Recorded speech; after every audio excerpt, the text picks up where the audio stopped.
Hey, buddy, how are you? Good night. I hope you're having a great week, and a lot to talk about here. I've got to be a little bit subdued here as it's later at night, and my daughter's sleeping. First of all, I want to do a point of business. I didn't see it last time, but I want to say, hey, buddy, how are you doing over there? I want to say hi to Jackie from Aruba. I didn't catch that comment until later. That's great. We had a great time in Aruba. Jackie's awesome, so we wanted to say hi on that as well. And so, listen, a lot to talk about tonight. A lot to talk about. Where to start? First of all, we're broadcasting live right now on LinkedIn, Facebook, and YouTube. I'm going to see the comments here on YouTube. I will try to respond to those as those come up, as those sort of evidence themselves, if they do. And then I will also respond later on LinkedIn and Facebook. So, as usual, I'm sort of seeing things sort of future casting here, right? And I'm also going off of my own, personal opinion and experience here. I'm going to shove a lot into this. I didn't do a ton of preparation for this show, so I'm always busy. But there's a lot of things I think that are sort of swirling around, and I can put some analysis on here and we can talk about it. I think automotive is changing so fast. And I've been looking at some different things out there, hearing some people comments and talking, whether it's, Ziegler, Brett Sutherland. I've seen some things from Ben Stock, obviously Andy Elliott, and there's a lot of other people out there that have been talking about things, and there's a lot of people that are excited about what they're doing, which is awesome, and that's the way it should be. Christina Flores, etc. But I'm concerned. I'm very much concerned. I'm going to tell you that. I'm going to lay some things out here. I'm going to lay some facts out here, and I'm going to give you some things to think about, and we're going to talk about.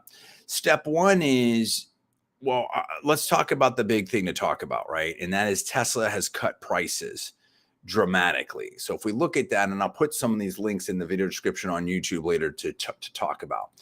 And it's not like I really feel that when people in the automotive business talk about Tesla, they do so in almost this vacuum. I think that there's an idea like, hey, we're going back to the way that it was. And Tim Kintz out there, hey, managers were better back then than they are now, and they've got to get out of, this is my paraphrase. First of all, everything I'm saying is all my personal opinion and all those facts, not kissing. Aspersions, all for entertainment purpose only. And I see some of Tim's content here, and I appreciate everybody that's out there making content and being a voice in the industry, and I think that's great. But I think some of the comments are like, hey, got to get the face out of the computers and vAuto and be with your, be out there and talk to your team and all that. And that's fine. But I think a lot of this, whether it's process, whether it's training, and I'm all in for training. I like great processes, and I'm going to talk about marketing. I'm going to talk about what I see as the coming storm that I think is just hitting right now, and it's going to be big. It could even be a hurricane level effect. I'm going to talk about ways I think you can win and how you win in here. I'm not going to go super. I don't have time to really do a super duper deep dive. And quite frankly, I'm going to save some of my cards for my own, future shows or consulting and my own professional, all of that. Right. So we'll see. We'll see how far I want to go. But I usually give so much, for free out there in content and stuff. And again, I am the 4-time national champ. I am the super genius, and I am the record breaker, right, in the automotive space. So, along with a host of other things, doesn't mean I have all the answers, but I hope to be able to ask some of the right questions, right? Okay, so let's talk about Tesla. When people talk about Tesla, I think they do so in an absolute vacuum. And I think we're in a stage where it's like, where do I want to enter this conversation? There's so much to do. Let's actually, I'll pause that for a second. Stay with me. We're now exiting this period that we haven't seen in a long, long time, where, you didn't have to have any experience in that car industry. Cars were selling at sticker or above. People were adding addendums. There just was so much profitability in the automotive space. If you were a first-time salesperson, a first-time GM, a first-time GSM, a first-time owner, or whatever, you had a chance to do extremely well. And there are stories of people making just unbelievable amounts of money. And as a consumer, it was on, the laws of supply and demand worked, right? And it was a seller's market, if you will, to borrow a phrase from real estate. And that's over. And there was people talking, and I'll put it this way: if you think that things aren't going to change dramatically, think just back, right, pre-pandemic to then the pandemic, even 2 or 3, and then in that middle of the pandemic, so like 2 or 3 years ago, we heard names of Carvana, CarMax, Kavak. I mean, all these names that were just going to change everything and totally change. True Car. Remember that? Remember that name? That was like, well, that was going to, I mean, we heard all these different names, and where are a lot of these names now? And you think of what a short time period that is, realistically. And if you pull up here, I've got just some quick data. If you look at this now, CarMax stock, a year ago, it was February 8th, 2022. And this is by a Google search here. You had CarMax stock at 109, you had it over $100, about $110, in my opinion. Now, today, and it's been coming up a little bit, it's like around $76, right? So dramatic change. Now, what's interesting is you see AutoNation year over year, their stock is up a significant amount. And I think that's interesting. I don't know the full story on that. That's a sort of an interesting thing to think about and talk about. But then if you see like other things, like you see, okay, hold on, let me go back over here. True Car is at like just over $3 a share, right? I mean, wow, right? I mean, Carvana, yeah. So just dramatic shifts. Tesla is down, but they're doing a lot of stuff. So if I put Tesla in here and we take a look at that year over year, but I mean, okay, we look at the year over year for Tesla. It's sort of interesting, right? It was a year ago, it was just over 300. It went to a low this year, last month of like, I'm not calling the absolute low here. I don't know exactly where it was. I mean, it looks actually maybe late last year. Let's call it down around 100, just under 110. But now it's back up to almost 200. So very interesting there on what's happening and the dynamism of change. So I think to what I'm saying, why I'm saying this is you had incredibly smart people. When I was at certain exclusive webinars, events where you had incredibly successful people that were talking about different companies, and now you see those companies, you just see things have shifted so fast. You can be super smart, and this market has ripsawed people. Okay, you can be heavy capitalized, and this market has ripsawed people within the last 2 or 3 years. So I would caution. I'm not one that's like, oh, you got to be super humble. I don't buy into that, but I think that you have to, I like confidence. I like people enjoying themselves. I like people, that can feel good about what they're doing. But I think you definitely have to be very grounded and cognizant of, you may not have all the answers, and things may be changing in a very rapid pace. And I think that's exactly what's happened in the automotive space. So I just put that on a table here, right? And I'm going to come back to the Tesla story, because the Tesla story is so crucial and pivotal to this. So that's step one, is kind of the environment that we've been in and the rapidity of change that we've seen. Step two that we're going to talk about is, some people are like, hey, now it's all about training. Hey, it's about marketing. I definitely believe in those things. Absolutely. And some of this is, I'm sort of, I may be launching a digital marketing agency. So I guess I'm sort of, obviously I believe in that. Right. And to some degree, I may be, biased by that approach, right? So fair enough. But I definitely believe in that. But I think there's this discussion from people that have been in the industry for like 10, 20, 30 years, whatever it is, right? That, oh, it's going to go back to the way that it was. No, I don't think it's ever going to go back to the way that it was. That doesn't mean that some of those insights of having a strong team and being able to have selling skills and all that isn't appropriate. and being able to, work a car deal or vehicle deal, right? I don't think that's obviously, well, not obviously. I think that those are, and I don't say obviously because I mean, you had this discussion, right? Like 2 years ago, people like, hey, people don't want to talk to a car salesperson. They want to buy it on the computer. They want to buy it on their laptop. They want an airdropped on their home. So I think that was a very live discussion, still a discussion, right? When we talk about Tesla and what's happened to Tesla. So we'll pause on that a little bit too. But I mean, I do think that there's a strong case to be made for, if you were successful when it was tough, you're better positioned to be successful now, as opposed to, hey, I just got in lately and I made a killing, or my stats look great, or I look like a superhero or heroine over the last couple years here. Well, now let's see, reality's going to hit. And I had a show about that, not that long ago. I think that is that way on a lot of things. Reality in 2023 is absolutely going to hit. It's been hitting, and it's going to hit even harder, right? We see that in tech. And I think that this whatever downturn, recession, whatever you want to call it, I think it's, a recession. It's operating in a different way.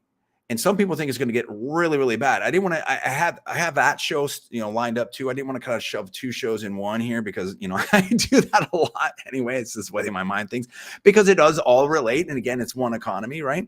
But I think a lot of people that maybe were part of that Zoom economy and didn't get affected the way that, let's say, a restaurateur or someone that had a gym, or, was affected in the pandemic, those people, some of those people are getting heavily affected now. I don't go, every time I go on LinkedIn now, I see layoffs from tech companies almost every time. It feels that way, right? I'm not on LinkedIn all the time.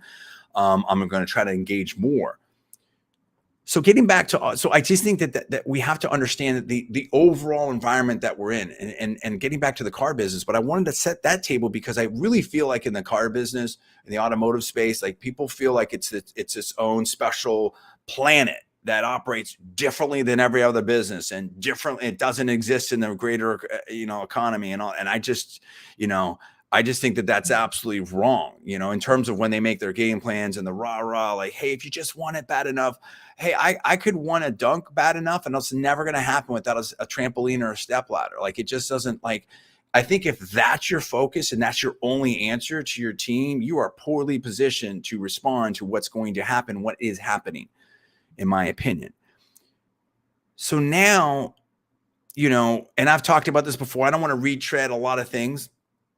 I'm happy to, if people need that to some extent, or at least just super highlighted Cliff Note version. But I mean, there's three major approaches to the auto industry that I've seen. You could even throw a fourth in there now that I think about it, right? And one is like, and again, it's always a combination, right? But where do you lean heavily on? Where's your sort of North Star, if you will, in terms of your business model?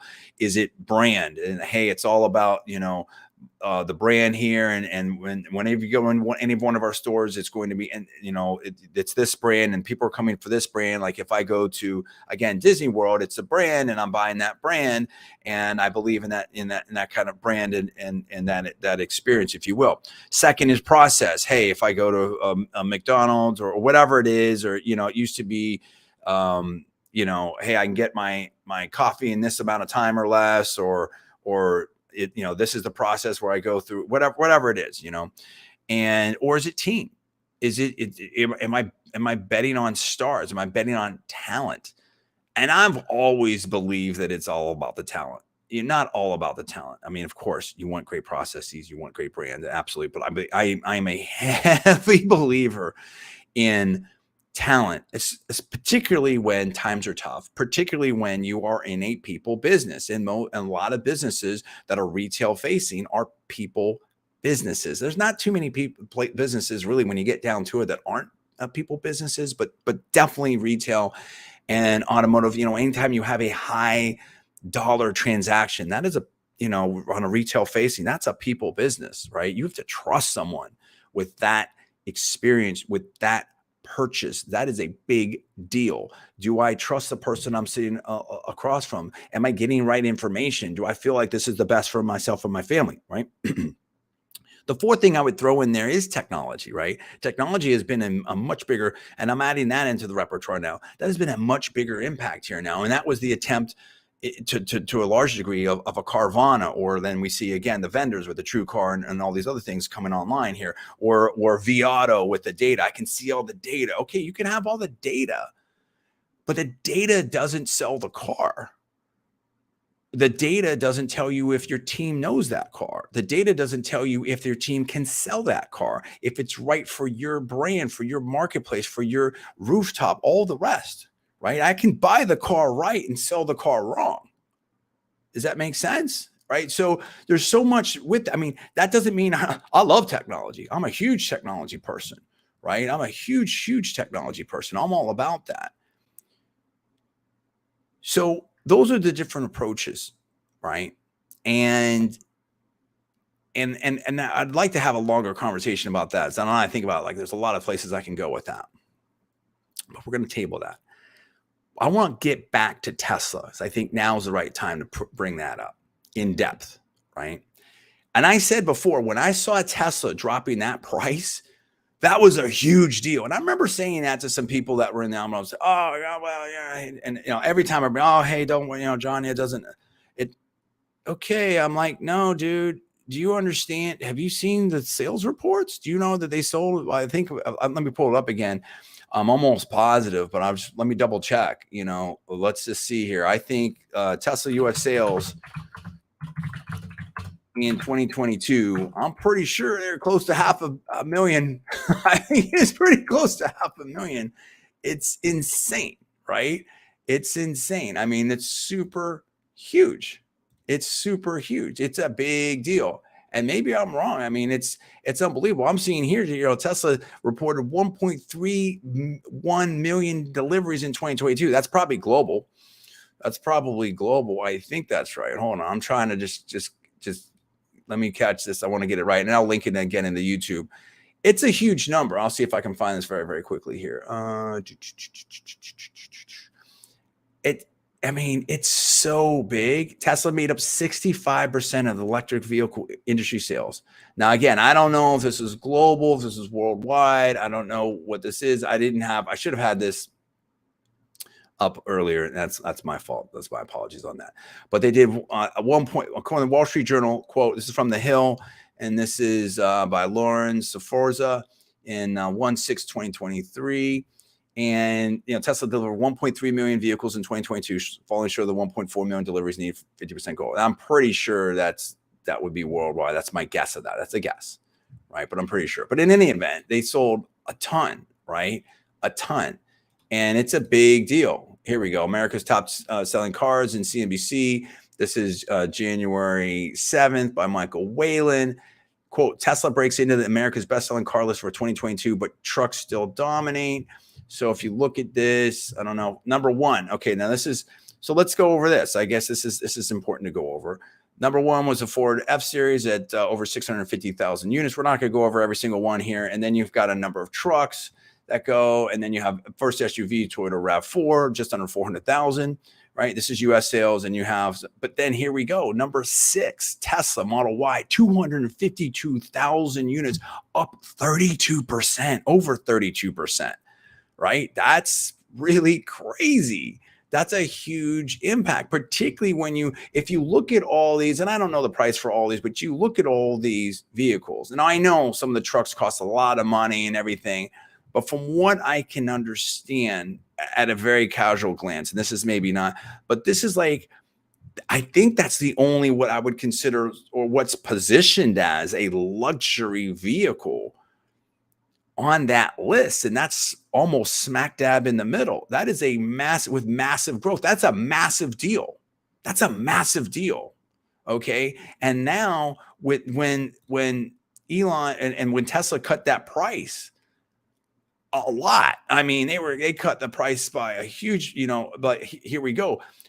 This is from a guest contributor. This is from Clean Technica. And headline, quote, Tesla's price cuts are putting extra pressure on electric car startups. And, quote, price cuts marked Tesla vehicles down as much as 20%. I mean, that's you think about that. That is massive. You think about the margins between like MSRP and invoice. I mean, and you think about a 20% price cut for someone, for a manufacturer that's already exploding in terms of growth. It's already absolutely dominant in the EV space. That is massive. This is where you, if you haven't tuned in, I've set everything up here, and I know it took a little bit of time, but again, I like, I have an academic mind, right? You have to set the very logical. This is it. If you've missed anything else, this is what you need to tune in for, in my opinion. So you think about that now, and I'm like, this is going to have a huge impact. This is going to be massive, massive monster impact, in my opinion. Okay. So you're already, what this article goes on to state, and I'm not going to dive into it too much, is that, look, this is impacting Rivian. This is impacting Lucid. These are different, startups. I mean, and then you saw Ford quickly respond with a price cut. Here's a quote from Forbes, quote, Forbes price cuts in response to Tesla reductions. What's next for EV in 2023? And I mean, you're seeing the Mach-E. There's a price cut on that. So I think you're seeing the beginning of some serious, price moves in this market. Some, I think, believe, if I've saw one of the quotes here, I've called it a price war. I mean, it's, here we go. In this clean technical quote, Tesla's price cuts have effectively raised a quote unquote price war, right? Making it even harder for money losing EV startups such as Rivian and Lucid, which is, that's a very common stance, particularly when you have hardware in a startup technology environment. Like, you may be losing money for a long time until you are able to set yourself up for making money. So here's the thing. If now you have, in this environment of rising interest rates or high interest rates, recession, tax, again, I'm not giving anyone advice of whatsoever, any financial advice, tax advice, any kind of advice. Everything you do is at your own risk.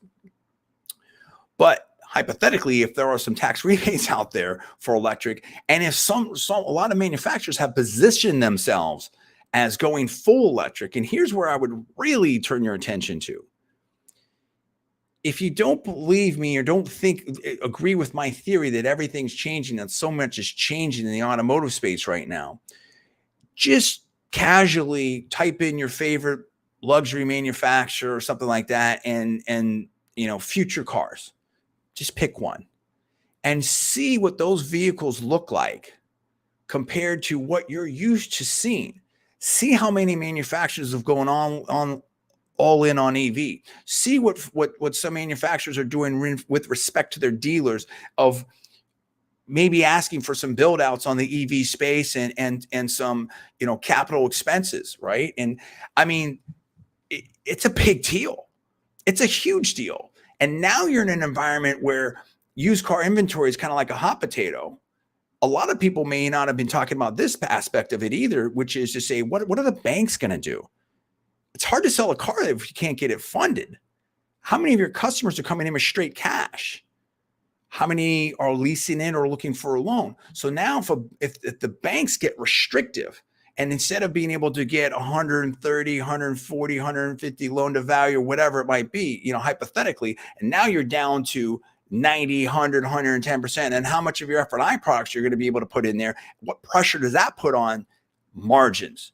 Because, still forget the last 2-3 years, two places where there's potential profit in a dealership are F&I and in the service.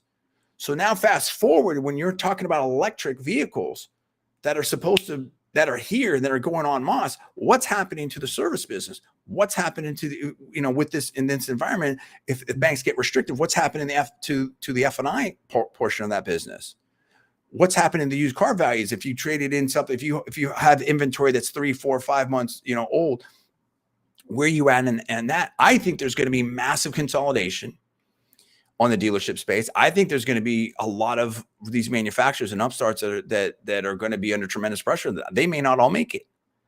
But I think the approach that you have to take of trying to be successful going forward is very different. I believe I have some ideas, and I believe I have some approaches that I think are going to work. But I think that this is a super challenging environment. So what's the point of all this? It's not just being negative and gloom and doom and, hey, John, people are still going to work and they still want to touch the metal and all that. That's fine. But I think that it's you have to be willing to go out there and grab market share like right now, in my opinion. Not giving anyone advice, but this is if I had a dealership, if I was doing this, I would be attacking market share. I would be heavily marketing. I would be going after the biggest acquisition I would be is on talent acquisition. You need top talent. To think that, for lack of a better word, a fast food type of, process is going to save you. And if I can just get them out of here within, 15 minutes or less, or, that's obviously very fictitious, 2 hours or less or whatever. And that's fine. What I'm saying is this is a multifaceted problem. Problem number one, the big storm, the big hurricane here, if you will, is product. The entire product landscape is totally shifting for almost everybody. If you don't wake up and recognize that, to say, oh, if we just answer the lead within 3 minutes, if we just work bell to bell every day, John, if we just want it, if we just all go lift a lot, we get all pumped up and we're all motivated and it's rah team and we're gonna sell. I guess no, I don't think that's gonna work. Enough. No diss on anybody, right? I think that's completely missing the forest for the trees. And someone would be like, hey, John, I hear you. I get it. But I work at X dealership. I've been here for whatever year. This is my book of business. I've got a house over there. I can't do anything about that. I can just, I fully understand that. I fully understand that. I get it. I totally get it. But when you're looking at these things, and some people are thinking about, am I going to buy a dealership? Am I going to sell a dealership? Do I want to work at X dealership? Do I even want to be in the business? Do I want to move? I mean, there's a lot of top talent that does, what we call the circuit. There's different, they'll go to top places, they'll rotate around, or they'll go where the hot brands are, or they'll go where the hot models are. They'll make some moves. Doesn't mean their grass is greener or anything or whatever, but sometimes it is, right? At least from a product standpoint, sometimes it is. And maybe, and this is a point where you have to be very reflective and pivot. And when think about it this way, when some of the leading voices or some of the big voices in the industry have themselves got out of the industry or have pivoted or have changed or have moved. So, at some point you got to think about that. To what extent are they walking their talk, right? Why are they making those moves? And who knows? Could be a variety of reasons. I'm not casting aspersions. I'm not alleging anything, but I'm saying be observant. Be observant at whatever level you are at, whether you are, just started your first sales job or you're a platform manager, a GM, an owner, whatever. Like, be observant. Do you have the right mix? I think we're going to see a lot of shifts. I wouldn't be surprised to see a lot of buy sells. I wouldn't be surprised to see. I think the approach is going to be radically different. Think about it this way. If everything goes electric, and I'm not saying that it is, but let's just talk about this for a second. If everything goes electric, I've said it before. Do I care what the 0 to 60 is? It's all going to be fast. Do I care what the car looks like? Maybe. I mean, what do I want? What do consumers want right now? But let me put it this way. If I were to tell you right now, I'm going to give you, or you can get $20 million to start a business, but the stipulation is, I'm not setting this up quite right, but just you'll get enough of it. So this is not going to be a perfect analogy. I already know this is going to be half wreck, but whatever, we're going to go with it. But now instead of starting the business you want, you have to start a brick and mortar bookstore. How confident are you about setting that up with the existing technology and the existing competition, with the existing way that customers are will buy books or insert the whatever here? I mean, that's a different thing. Maybe it's coffee, maybe it's donuts, whatever it is. I mean, you have to recognize when you have a total way of buying shift, and then people have been talking about modern retail, but I think it's so far beyond that. I think that's a part of it, and that's important. But I think it's so far beyond that. Like the way we are approaching this, I mean, once the automobile came along, people weren't as interested in horse and buggies. Doesn't mean that they didn't still sell horse and buggies for a little bit, but it totally shifted.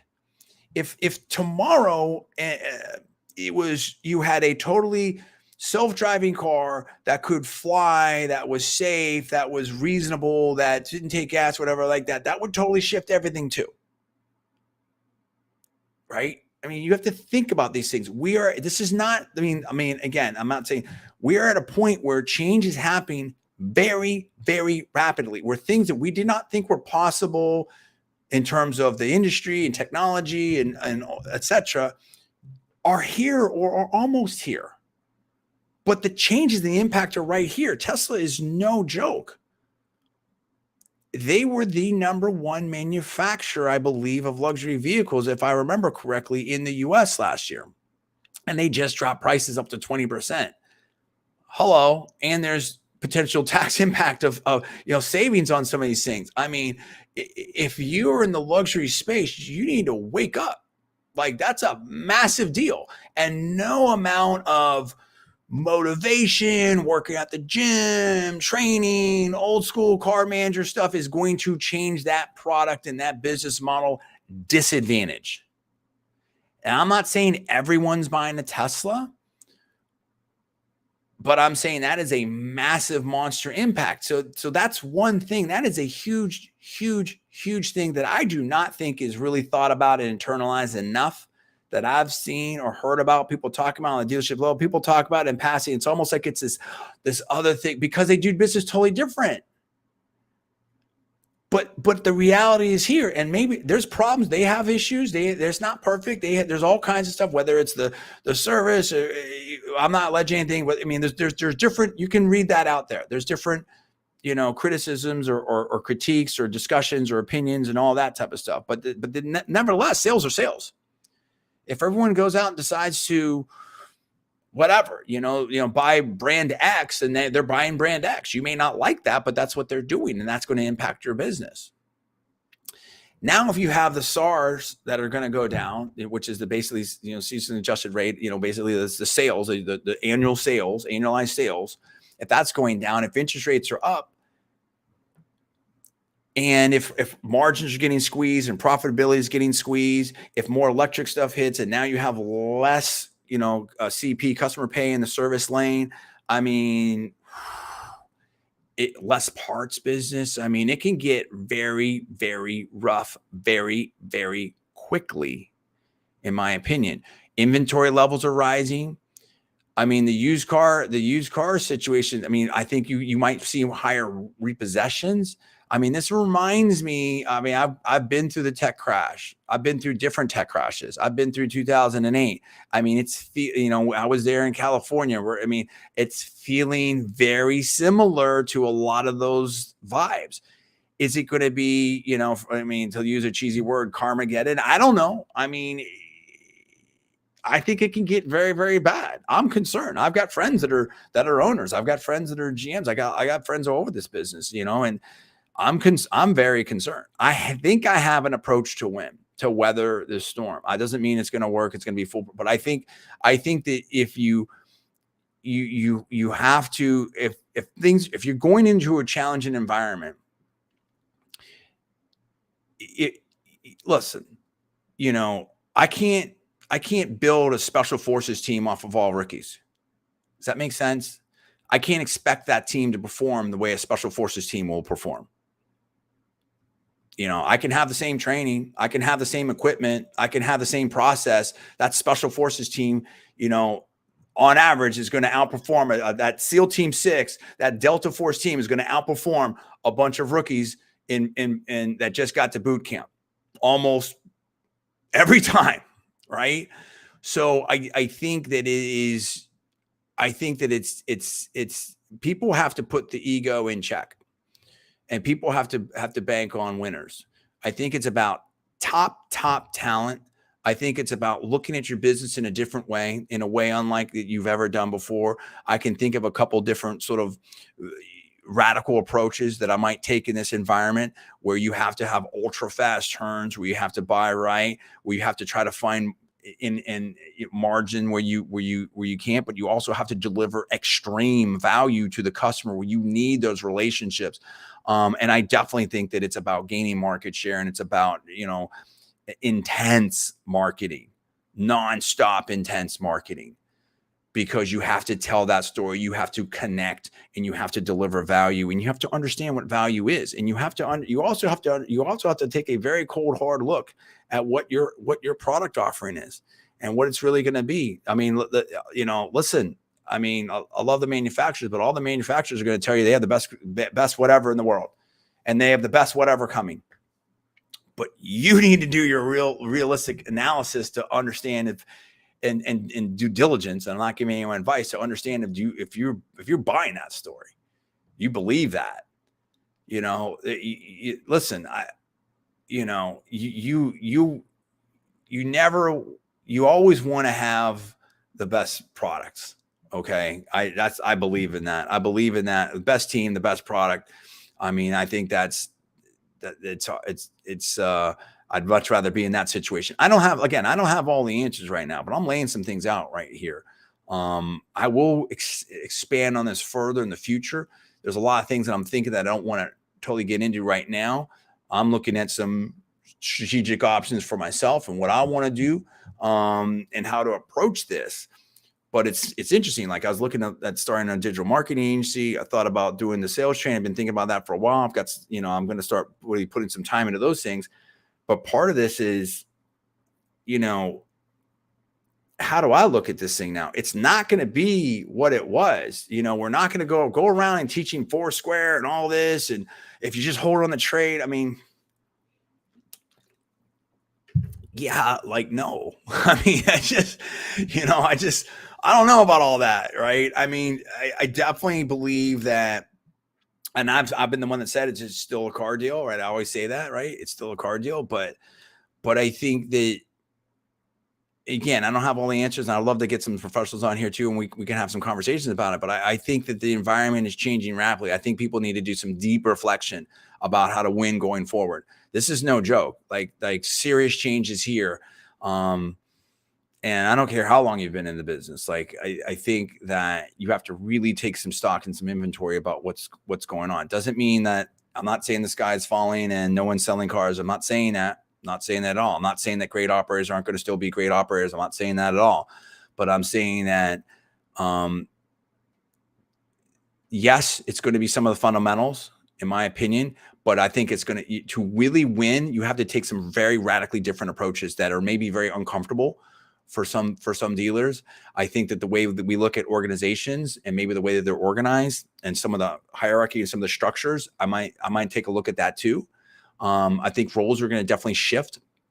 I also think that technology is going to play a big part of it. But I think, some different training, and I think some different approaches, some different value offerings, some different ways to interact with the customer is going to be different. And again, I don't want to lay everything out here, but I definitely think that marketing and communication is absolutely key. But I've always said that, listen, I mean, I think I went to a great law school, one of the best in the world, and you get, in my opinion, you get taught to argue any side, right? But I still believe that it's hard to sell what you don't believe in, and I just don't, that's not me. So I mean, I don't want to get into making it about me, but it goes back to what I'm saying. You have to look at what the product is. What are you? And it all goes back to the same things that I've always said, which is the tech thing. And I'll touch on that super quick as we exit here. We're at the 38-minute mark. Let's maybe go to 45, right? I'll cover the rest of that. What value are you delivering to the consumer? What do they expect? And what are their options? What are their substitutes? It's not just simply a time thing. Like, I don't mind spending 4 or 5 hours, 6 hours, even a day, if it's going to save me $5,000, $10,000. Everyone has a different, I'm just making up numbers, or getting the very best whatever that I want, that I'm going to have for my family for 2, 3, 4, 5, 7 years, 10 years, whatever it is. Right. So time in and of itself, like what, if you look at that hierarchy right now, what are the most important things to most of your consumers? And how you build and deliver value, and then make it all work. Like, what are you selling? What is the function of that dealership? What is the function of that manufacturer? Do we need 30, 40, 50 manufacturers? Do we need thousands of dealerships? Maybe we do. Maybe we don't. These questions right now need to be answered, because right now you've got this bulldozer of Tesla, but you also have all these other things happening too. It's not just one thing. There's a lot of different things, and we've talked about it, and we will talk about it. Now you go, but it's all about what value are you delivering and how you scale that and how you build more value. You can't take out what you don't put in terms of adding value to your customers, right? So if you look at the tech scene, and we're seeing a different situation with the economy, we're seeing the economy getting, having dramatic challenges. In some ways, there is, as Chairman Powell said, some disinflation, some you see inflation coming down or deflation in certain aspects, right? I mean, gas isn't as expensive as it was during the peak of the last 2 years, and you're seeing some different price movements. Some things are very, very high, or still high. I don't like. I think that the tech space is challenged. I mean, in some respects, in some aspects. I mean, again, you can't, if you can cut, if you look at Twitter, if you can cut, over 70% of your workforce, and now I think if I want, there's more engagement, more people there. It looks like advertisers are coming back. Then how necessary were those people, right? How much was there, for use an economic term, sort of rent seeking, if you will. I don't want to. I'm going to change that. And I don't want to get too technical either. If you're not adding value, if you're approaching technology like a political campaign, or you're an activist, or, hey, I'm super left wing, if tech is known as left wing, like, it shouldn't be anything. It should be technology. It should be empowering. I think I'm seeing some top VCs. I'm seeing some top CEOs out there and entrepreneurs out there kind of hearkening back and saying some of the things, in my opinion, that I grew up in when I was working in the Valley, a sort of, enthusiasm for the actual technology and the disruption and the innovation, and not in the politics aside, sort of a libertarian almost take on it, right? And I think to some extent that's a good thing, but I also think that we're seeing the Zoom economy, if you will, getting really hit. And we're having, look, AI. I mean, right? We're having AI coming in. I've talked to professionals like, hey, I don't know. I've talked to some professionals in different sectors. Like, I don't know how this is going to impact. I don't know what to tell my child what to study in school. Like, there may not be, are doctors going to be operating, or going to be practicing the same way that they practiced before? Is that a good profession to go into now, or lawyer, or banker? Insert whatever here. How do we operate with that? That's interesting. That's disruption, right? What's going to happen there with I've seen some stuff with algorithms, with pricing models of rents and stuff like that on the landlord space. I also think that, like, if we're in this environment of rising rates and potential cooling of inflation or whatever, and this goes back to the automotive discussion, right? With also supply and demand and just inventory, stuff like that. I mean, what about? I mean, I think it's tough to be in the asset space right now. I think you could see, it wouldn't. Again, I'm not alleging anything. I'm not predicting anything. I'm not giving you any advice. Whatever you do is at your own risk. But it wouldn't surprise me. I wouldn't be surprised if we see assets, whether they are real estate, automotive, inventory, like anything that you're holding inventory. I mean, on the asset side, like, that could, that is particularly, that's interest rate sensitive, can be a very dicey proposition. And, leverage can be great if things are going right, or it can absolutely crush you. So, yeah. So anyway, I'm keeping true to my promise here at about 45 minutes. So much to discuss here. So I think that the net, to sum it all up, I think that it can get pretty bad out there. But I also am sort of optimistic too. I think that some of these we do need a normalizing of the market, right? I mean, things got a little too. I mean, people thought that they could just, hey, automatic millionaires, everybody hit the lottery. It's like, no, like without doing. It's like, did you start the company? No. Are you a great programmer? No. Did you create the technology? No. Are you selling everything and you generating revenue? No. What are you doing? Well, I'm going to launch into this. I mean, like what? Like if you're not adding value, it doesn't make any sense. So yes, I think that there's more questions than answers. I think I kind of know where to look. I have some different approaches for it. I think the economy is definitely something that we have to and the markets we have to look at. I do think things are going to pivot. I do think things are going to normalize. I do think there's some huge opportunities here, massive opportunities as well. So that's the thing. Like anytime you have these kind of shifts, there can be some to use the economic parlance, some creative destruction. There can be it wouldn't surprise me. There's a lot of dealers, a lot of markets, a lot of jobs, a lot of tech companies are going to get, if you will, punked. They're going to have some challenges, but that also creates some opportunities for people that understand how to approach it and where to add value and what to do with that. So I think that I would, like I said, I mean, I will save this for my own purposes. I will save this for a future discussion, if you will, no promises.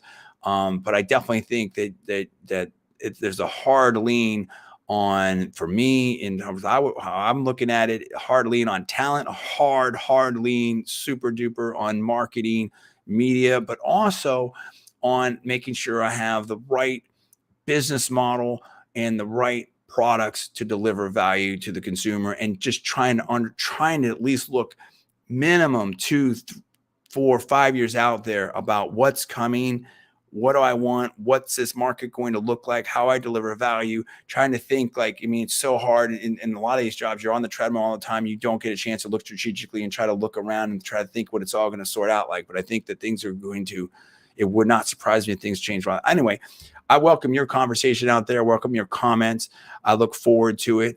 No diss on anyone. I mean, I get it. Everyone's doing what they're doing, and it's a conversation. I don't have all the answers. I welcome the conversation, but I look forward to hearing from you soon. All right. So have a good night. With that, I'm John D. Villarreal. I'll see you next time. Thanks for watching.